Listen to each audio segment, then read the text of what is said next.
Welcome back to the video, and in this segment we're going to be looking at cleaning the shock absorber.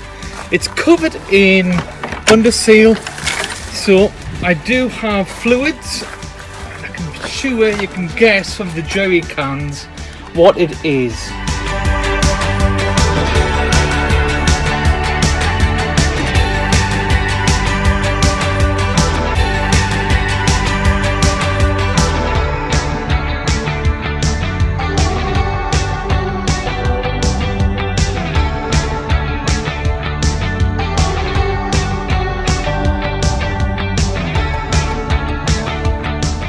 Well, great results. I'm really pleased. Found out that the shock absorber is adjustable. I think if I just, you can just see there, adjustable. But also, when I began to clean it, it actually expanded. So I think partially, but correct me if I'm wrong, but it might be partially seized. I really don't know, but I'm pleased with that. It's got some chips in it, but I don't know how old it is. It's a classic, so again I can't put a date on it. I will YouTube it, or I should say I should Google it, but I'm pleased with that. I also stripped and cleaned the exhaust that which connects onto the gearbox and then onto the front pipe. You can just see there's a little piece of metal what then connects from the gearbox and then goes to the twin pipe exhaust. So yeah, that's another part cleaned and ready to be put on the suspension.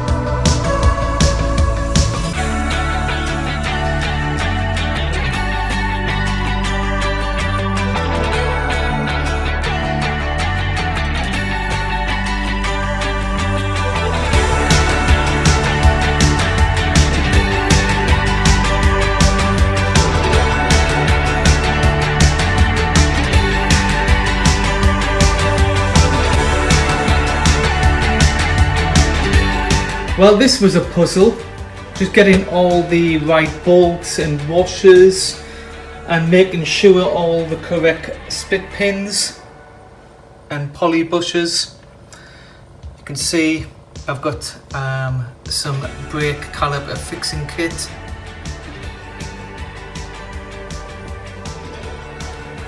Also the painted telescopic shocker add-on, I'm going to call it. You can just see they're still sealed. Got the bump stop.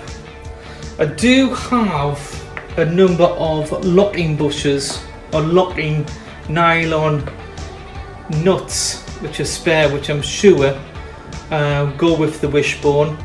Also, I've had to purchase a packing pack of washers for the wishbone. So if I just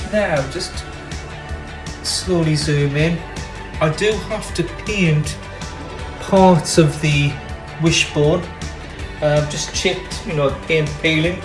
So I'm just going to roughen them up and give them a coat of hammerite black. But it has taken me 2 hours to get to this point. Wow. I would like to point out as well, if you're buying a complete new kit, it's best if you do actually just, take the time just to, lay the parts out on a bench. I'm sure my wife is happy that I've actually used the kitchen bench. But I just want to draw your attention to, I'm going to have to purchase maybe a number of bolts. And you can see because of the shock extension, it's not connecting properly.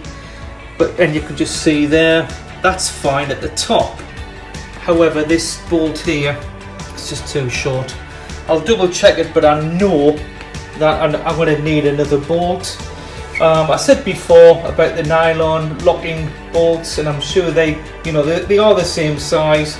I'd rather put those on, but it's there. Another thing as well, there's a number of packing washers, however the washers are too small for the drop link. So again, you can see there I have a packing washer there, packing washer there, packing washer there, but also I need one for there just to keep everything in line. It was advised by the internet shop where I purchased from that you do use packing or shim, whatever you want to call them. So I'm going to be looking into that, because at the end of the day you want it to be correct, but everything is there and I'm pleased. I do have that. I'm sure this must be some sort of white grease, and I do have a large tub of white grease. So again, this goes in between the spacers tubes, and that goes in between the tube and the pin itself. Not to go onto the rubber itself, doesn't need that.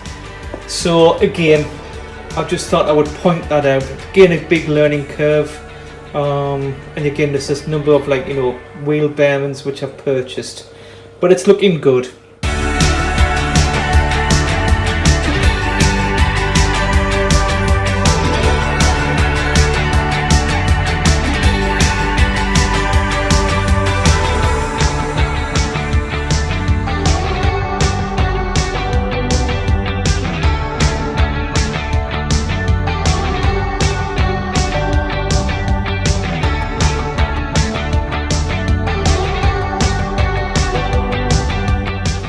Well, that's more parts that rust has been removed from.